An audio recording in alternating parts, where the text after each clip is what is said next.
الحمد لله رب العالمين الرحمن علم القرآن خلق الإنسان علمه البيان أشهد أن لا إله إلا الله وأشهد أن محمدا عبده ورسوله لا نبي بعده اللهم صل وسلم على نور الأنوار وسر الأسرار وترياق الأغيار ومفتاح باب اليسار سيدنا محمد المختار وآله الأطهار وأصحابه الأخيار عدد نعم الله وإفضاله أما بعد فيا عباد الله أوصيكم وإياي بتقوى الله جل جلاله فقد فاز المتقون فقد قال الله تعالى في القرآن الكريم وهو أصدق القائلين أعوذ بالله من الشيطان الرجيم بسم الله الرحمن الرحيم يا أيها الذين آمنوا اتقوا الله حق تقاته ولا تموتن إلا وأنتم مسلمون صدق الله وصدق رسوله الكريم ونحن على ذلك من الشاهدين والذاكرين والحمد لله رب العالمين. Jamaah rahimakumullah. Pertama, marilah kita senantiasa bersyukur memuji Allah Subhanahu wa taala. Yang kedua, marilah kita melengkapi pujian kita dengan menghadiahkan salawat dan salam kepada junjungan kita Rasulullah Muhammad sallallahu alaihi wasallam. Wa usikum bitaqwallahi jalla jalalah. Adapun tema pada Jumat yang penuh berkah ini, Jumat di hari 16, yaitu berkaitan dengan keberkahan Ramadan, keberkahan Al-Quran. Apalagi sebentar malam kita sudah memasuki malam nuzulul Quran, atau mungkin ada juga saudara kita tadi malam menyelenggarakan nuzulul Quran. Kenapa diangkat tema keberkahan Ramadan, keberkahan Al-Quran? Karena banyak orang salah kaprah bahwa Ramadan penuh berkah karena di dalamnya ada kewajiban berpuasa atau kewajiban zakat fitrah. Itu adalah pantulan cahaya. Bagaikan astronomi yang ada itu bagaikan bulan, tapi mataharinya apa? Kenapa Ramadan ini penuh berkah? Jawabannya adalah Al-Quranul Karim. Di dalam Al-Quran ternukil dengan indahnya, A'udzubillahi minasyaitonirrajim, Bismillahirrahmanirrahim. Syahrul Ramadana, bulan Ramadan. Kenapa penuh berkah? Unzila fihil Quran. Karena di dalam bulan Ramadan diturunkanlah kitab suci yang bernama Al-Quran. Bahkan kalau kita lihat riwayat-riwayat dan sejarah-sejarah umat terdahulu, semua wahyu, semua kitab-kitab suci atau lembaran-lembaran yang namanya suhuf, itu semuanya turun di bulan Ramadan. Masya Allah. Jamaah rahimakumullah, ada 3 keberkahan yang Allah turunkan di langit dan di bumi ini. Ada 3 barakah. Mari kita lihat di mana berkahnya bulan Ramadan. Yang pertama, ada namanya keberkahan waktu. Waktu-waktu kapan yang paling berberkah? Tentu hari ini, hari Jumat, hari di dalamnya juga bulan Ramadan. Dan kenapa bulan Ramadan adalah waktu yang paling berkah? Karena ada di dalamnya Lailatul Qadri, khairum min alfi syahri, yang di dalamnya lebih mulia daripada kurang lebih 83 tahun. Cuma 1 malam, tetapi kadar keberkahannya kurang lebih 83 tahun. Itu berarti bulan Ramadan adalah bulan yang paling berberkah dibanding semua bulan yang ada. Sayang, sungguh sayang, tidak sampai setengah bulan lagi kita mendapatkan barakahnya bulan Ramadan. Yang kedua adalah makhluk. Siapa makhluk yang Allah ciptakan di langit maupun di bumi ini yang paling barakah, jamaah? Bukan Jibril yang mampu naik turun langit bumi, bukan. Bukan pula Isa yang mampu menghidupkan orang mati dengan izin Allah, bukan. tapi tiada lain tiada bukan baginda rahmatan lil alamin Muhammad sallallahu alaihi wasallam. Kalau kita berbeda boleh, tetapi saya meyakini Nabi Muhammad lah yang paling berberkah di langit dan di bumi ini. Buktinya ketika kita azan, cuma nama Allah yang bisa bergandengan dengan nama Muhammad. Muhammad bergandengan nama Allah. Qomat sebentar, dengarkanlah baik-baik. Nama Allah bergandengan dengan nama Muhammad. Tadi kita salat tahiyatul masjid, salat sunnah, sebentar salat Jumat, maka yang bergandengan ketika kita menyebutkan nama Allah cuma namanya Nabi Muhammad sallallahu alaihi wasallam, bukan Jibril, bukan Isa, bukan Musa dan seterusnya. Itu membuktikan bahwa setelah Allah ciptakan semua makhluk, maka Muhammadlah makhluk yang paling mulia. Tapi sayang, sungguh sayang jamaah, kita mungkin tidak dapat makanan Nabi Muhammad secara langsung. Kenapa? Tidak ada di masjid ini, tidak ada yang sekarang hidup ini seletin dengan Nabi Muhammad. Ya, tidak ada. Berarti kita tidak dapat makanan Nabi Muhammad secara nyata. Beruntung kalau kita tidur mimpi ketemu Nabi Muhammad. Tapi kalau tidak tommi, nauzubillah min zalik. Masya Allah. Kalau begitu, berkah yang kedua memungkinkan kita tidak dapat. Jangan khawatir, masih ada berkah yang ketiga. Tempat di mana di langit dan di bumi ini yang paling barakah, yang paling barakah. Apakah di Goa? Bukan, ya kan? Tetapi jawabannya adalah Mekah Al-Mukarramah. Kira-kira ada yang bantai ini.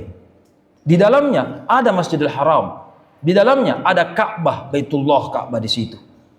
Tapi sayang, sungguh sayang, kita sekarang di mana? Kita cuma tinggal di Indonesia. Beruntung kalau kita pernah umrah atau haji. Umrah itu paling-paling tidak sampai 2 minggu. Haji reguler kurang lebih 40 hari. Haji khusus tidak sampai 1 bulan. Sudah itu kita beraktivitas duniawi ini semua dihabiskan di Indonesia. Berarti sekarang detik ini berkahnya tempat kita tidak dapatkan, yaitu Mekah Al-Mukarramah. Makanya setiap bulan Ramadan, umrah yang paling mahal adalah umrah Ramadan. Kenapa? Kalau teori ekonomi kita sudah tahu, barang yang mahal sedikit yang mau, sedikit yang punya, sedikit yang bisa. Ya, intan mutiara dengan perak tembaga, kuningan, ya kan? Atau titanium, besi, yang mana yang paling banyak? Besi banyak orang pakai, emas, perak lumayan. Tapi intan berlian jarang orang pakai. Kenapa? Mahal. Maka kenapa umrah Ramadan paling mahal, tetapi paling banyak jamaahnya? Rela menghabiskan koceknya, tabungannya untuk apa? Untuk di sana. Kenapa? 3 barakah ini mau nak kumpulkan. Pertama, dia pergi di Mekah berkat tempat. Kemudian sambil menikmati ibadah di bulan Ramadan, waktu yang berberkah. Kemudian ke Madinah berziarah ke baginda Rasulullah sallallahu alaihi wasallam. Nabi Muhammad adalah keberkahan yang paling utama dari aspek makhluk. Tiga-tiganya ini mau nak kumpul. Menakate kodong di sini dan atau mau umroh. Bagaimana? Jangan khawatir. Kita punya firman Allah. Allah memberikan petunjuk di dalam Al-Quran. Hada kitabun. Inilah kitab suci wahai jamaah. Yang Allah anzalnahu ilaika. Yang Allah turunkan kepadamu Muhammad. Mubarakun. Rasi barakah di dalamnya. Keberkahan Ramadan, keberkahan Mekah, dan keberkahan Nabi Muhammad 3 in 1, all in one, ada semua di sini. Jangan khawatir. Ketika kita sekarang membaca Al-Quran, walaupun hanya di Goa tinggal kita, tapi barakahnya Mekah ada di sini. Apa bukti tak Ustaz? 13 tahun kurang lebih Al-Quran di Mekah turun. 10 tahun kurang lebih Al-Quran turun di Madinah. Siapa yang membaca Al-Quran, walaupun di sini, walaupun di Indonesia, maka dia dapatkan racik-racikna, percikan berkah dari Mekah Madinah. Nanti di bulan Ramadan sudah lewat, bulan Syawal. Tetaplah membaca Al-Quran jamaah. Kenapa? Walaupun bukan bulan Ramadan, jangan tinggalkan Al-Quran. Walaupun bulan Syawal, April, Januari, kalau kita membaca Al-Quran di luar Ramadan, berkahnya Ramadan tetap turun. Kenapa? Ini Al-Quran turun di bulan Ramadan. Jadi dapat kita tetap racik-raciknya. Dan yang terakhir, Walaupun kita tidak sempat berjumpa dan bermimpi ketemu baginda Rasul, tapi siapa yang membaca dan mempelajari Al-Quran, barakat Nabi tak ada di dalamnya. Kenapa? Ini Al-Quran SK langsung kepada Nabi Muhammad, bukan kepada siapa-siapa. Berarti siapa yang membaca Al-Quran, barakat Nabi Muhammad, diturunkan Al-Quran kepada beliau 23 tahun lamanya. Masya Allah, ada terpancar di dalam Al-Quran. Tidak mau kita lo belum percaya, tidak mau percaya. Saya sebutkan sebuah riwayat di Kutubut Tis'ah. Diriwayatkan Aisyah ketika jenazah Rasulullah sudah ada di rumahnya, maka orang Arab berbondong-bondong pergi ziarah, pergi melayang. Di antara orang Al-Arab atau Badui berkata kepada Aisyah, ya, Muhammad telah meninggalkan kita, sudah kembali kepada Allah. Sebentar lagi akan dikubur. Kalau begitu kita sudah tidak dapat barakatnya, ilmunya, ya kan? Apalagi akhlaknya. Kalau kita mau bertanya di mana dan seterusnya. Apa kata Aisyah? Saya lagi sebagai istri kecewa dan menangis dan sedih. Tapi wahai bapak, jangan marah, jangan sedih, jangan berduka. Cukupkanlah air matamu hari ini. Jangan Anda teruskan. Tapi ingat, apa kata Aisyah? Menyambung. Kana khuluquhu Al-Quran. Nabi Muhammad sekarang meninggalkan kita, sudah tenang di sana. Tetapi jangan khawatir, apa kata Aisyah? Kana khuluquhu Al-Quran. Akhlaknya Nabi, ampe-ampenya Nabi, gau-gaunya Nabi, barakatnya Nabi Muhammad, itu ada semua di dalam Al-Quran, kata Aisyah radhiyallahu anha. Maka sekarang kita tidak berjumpa Rasul, atau mau sekarang berjumpa dengan Rasul, banyak-banyaklah berinteraksi dengan Al-Quran. Jamaah rahimakumullah. Untuk menutup khutbah Jumat yang penuh berkah ini, Al-Quran itu keberkahannya ada banyak. Baik dalam bentuk tertulis di dalam mushaf, maupun ada namanya Quran digital. Sekarang kita punya Al-Quran di HP, di laptop, namanya Quran digital. Quran yang dicetak atau tertulis itu ada pada masa Nabi. Tapi Quran digital tidak ada pada masa Nabi. Ada HP tak, buka Google, ada Al-Qurannya, itu namanya Quran digital. Tapi jangan seperti kebanyakan orang, mentang-mentang tidak ada pada masa Nabi, sedikit-sedikit bid'ah. Jangan sampai. Kenapa? Ini Al-Quran digital, ini juga Al-Quran. Bahkan Al-Quran yang ada di tangan kita, kalau Anda katakan yang semua dilakukan, tidak dilakukan oleh Nabi itu semua bid'ah, mohon maaf, 1000 maaf.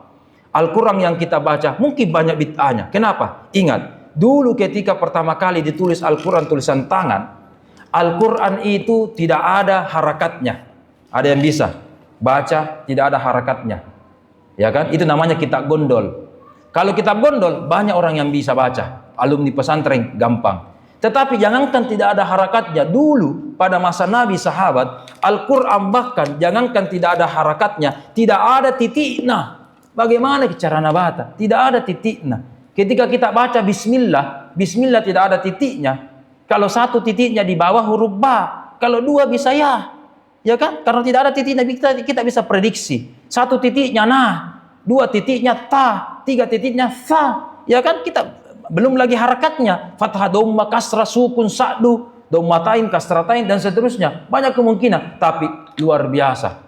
Seiring dengan perkembangan zaman, karena kalau Al-Quran dulu dipakai, tambah banyak orang yang tidak tahu mengaji. Data dari Kemenak membuktikan bahwa Quran yang ada di tangan kita, yang sudah ada titik dan sudah ada harakatnya, ya, 65% Muslim Indonesia tidak tahu membaca Al-Quran. 65%. 35%, lebih daripada 35% itu kenapa pintar mengaji? Karena masuk pesantren, ya kan? Karena sekolah agama. Selebihnya itu mungkin belajar otodidak, privat. Tapi 65%, Masya Allah, sudah ada titiknya, sudah ada harakatnya, belum ada terjemahannya, belum lagi Al-Quran ada transliterasinya tulisan Indonesiana, ya kan? Tetapi Masya Allah, 65% saudara kita tidak tahu membaca Al-Quran. Untuk itu, sebagai kesimpulan dari khutbah Jumat yang penuh berkah ini, mari kita mempelajari Al-Quran dengan sebaik-baiknya, baik menggunakan Al-Quran mushaf maupun Quran digital. Ya, tetapi hukum membawa Quran digital di dalam WC itu berbeda dengan membawa mushaf ke dalam WC. Kalau WC kita bawa mushaf ini, mohon maaf, mushaf ini dibawa ke WC, ulama sepakat haram membawa mushaf Al-Quran ke dalam WC, ya kan? Tetapi kalau membawa HP yang di dalamnya ada Al-Quran, itu ulama beda pendapat. Ulama Saudi mengatakan bahwa makruh hukumnya membawa HP yang isinya di dalamnya ada Al-Quran digital. Tetapi menurut ulama yang lain boleh. Yang penting HP-nya ketika kita buka tidak nampak dan tidak tertulis aplikasi-aplikasi Al-Qur'annya. Ya, jadi ketika HP kita ada mushaf di sini, ya, ada HP-nya di sini, ada HP di sini tertulis, jangan bawa ke dalam PC. Tapi kalau tidak terbuka aplikasinya atau wallpaper kita tidak ada Al-Qur'annya, ya kan? Tidak ada stiker-stiker Allah Muhammadnya, boleh saja membawa HP kita di dalam WC. Yang penting jangan dibuka. Itulah salah satu pendapat ulama kita tentang perbedaan mushaf secara tertulis dengan Al-Quran yang digital. Mungkin demikian dari kami. Mohon maaf kalau ada kekurangan. Kemudian sebagai kesimpulan berikutnya adalah mari kita senantiasa belajar, mengaji, bahkan kalau kita bisa mengkaji dan menghafal Al-Quran. Kenapa? Al-Quran ketika menyentuh Ramadan menjadi bulan yang mulia. Kalau anak-anak itu masih kecil, masuk pesantren belajar Al-Quran, dari bocil menjadi ulama besar. Makanya pelajarilah sama-sama Al-Quran. Barakallahu li wa lakum fil Qur'anil azim wa nafa'ana wa iyyakum bima fihi minal ayati wa dzikril hakim wa taqabbalallahu minna wa minkum tilawah innahu huwal ghafurur rahim. Amin.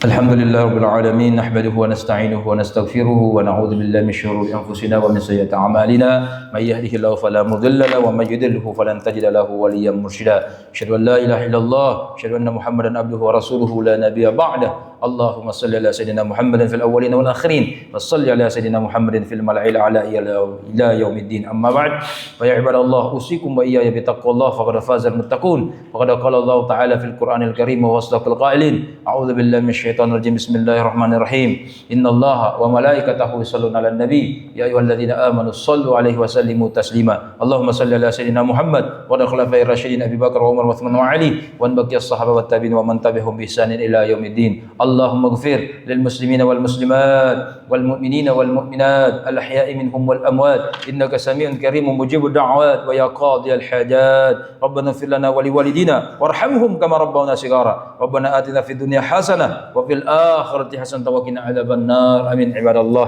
إن الله يأمر بالعدل والإحسان وإيتاء ذي القربى وينهى عن الفحشاء والمنكر والبغي يعظكم لعلكم تذكرون ولذكر الله أكبر والله يعلم ما تصنعون. Terima kasih. Tafadhal, aqimis shalah.